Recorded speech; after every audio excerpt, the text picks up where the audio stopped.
Hello students, ये 10th class का जो क्वेश्चन है 3.5 एक्सरसाइज का फोर्थ क्वेश्चन का फर्स्ट पार्ट है। इसमें आप क्वेश्चन ध्यान से देखिए क्या है लिखा है। A part of hostel charges is fixed and the remaining depend upon the number of days one has taken food in the mess.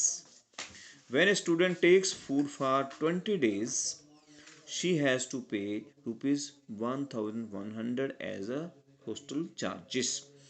Whereas a student B who takes food for 26 days pays rupees 1180 as a hostel charge. Find the fixed charges and the cost of the food per day. इसको आप ध्यान से देखो, ये question इसका हिंदी में अनुवाद क्या है। आप देखो बेटा, किसी हॉस्टल में पढ़ते हो, ठीक है, उसमें आपसे कुछ जो पैसे जब लेते हैं वो उसके चार्जेस लेते हैं, तो कुछ जो चार्जेस क्या होते हैं, फिक्स चार्जेस होते हैं कि ये तो लेना लेना हमने। और बाकी जैसे एक हॉस्टल के चार्जेस किराया होता है जो भी फिक्स चार्ज, और बाकी इस चीज़ पे डिपेंड होता है कि आपने कितने दिन खाना खाया है। तो खाना कितने दिन खाया है उसका वो ऐड करेंगे। अगर एक स्टूडेंट है, कोई भी ए स्टूडेंट है, वो क्या करता है कि वो 20 दिन खाना खाता है और उसको 1100 रुपये मीन्स 1100 रुपीज़ जो है वो टोटल उसको पे करने पड़ते हैं। जबकि दूसरा स्टूडेंट बी है, वो क्या करता है कि बी स्टूडेंट है, ये जो दूसरा बच्चा है, वो क्या करता है, वो 26 डे 26 दिन खाना खाता है, तो उसको कितना पे करना पड़ता है, 1180।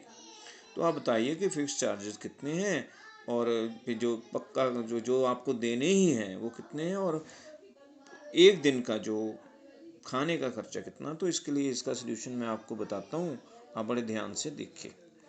तो हम मान लेते हैं कि let fixed charge of hostel, इसका मतलब हिंदी में ये है कि एक दिन का होस्ट मीन्स फिक्स नियत किराया जो है, मतलब हॉस्टल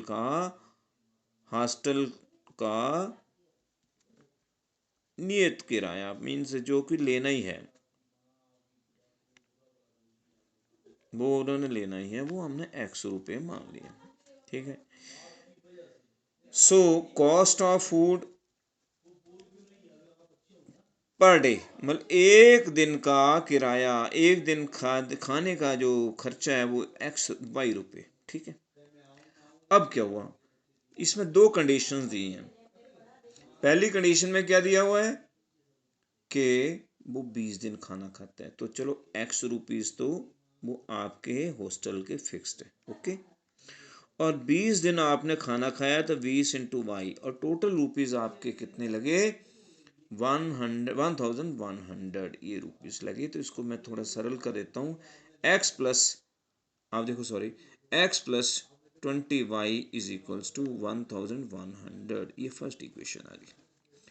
अब जो सेकंड कंडीशन हमारे पास क्या है, सेकंड कंडीशन में लिखा हुआ है कि B students takes food for 26 days, तो उसका भी फिक्स किराया तो लगेगा ही, फिक्स्ड जो हॉस्टल का चार्जेस तो लगेंगे, और 26 डेज वो आप खर्च उसका जो खाने का जो भी प्रोग्राम है उसका, तो उसका टोटल जो है वो 1180 रुपीज़ उसका खर्चा आया है। तो अब इसका x+26 डेज और इसको 1180, तो ये सेकंड इक्वेशन हो गया। आपके पास दो इक्वेशंस आ चुके हैं, इनको आप सॉल्व कर सकते हैं।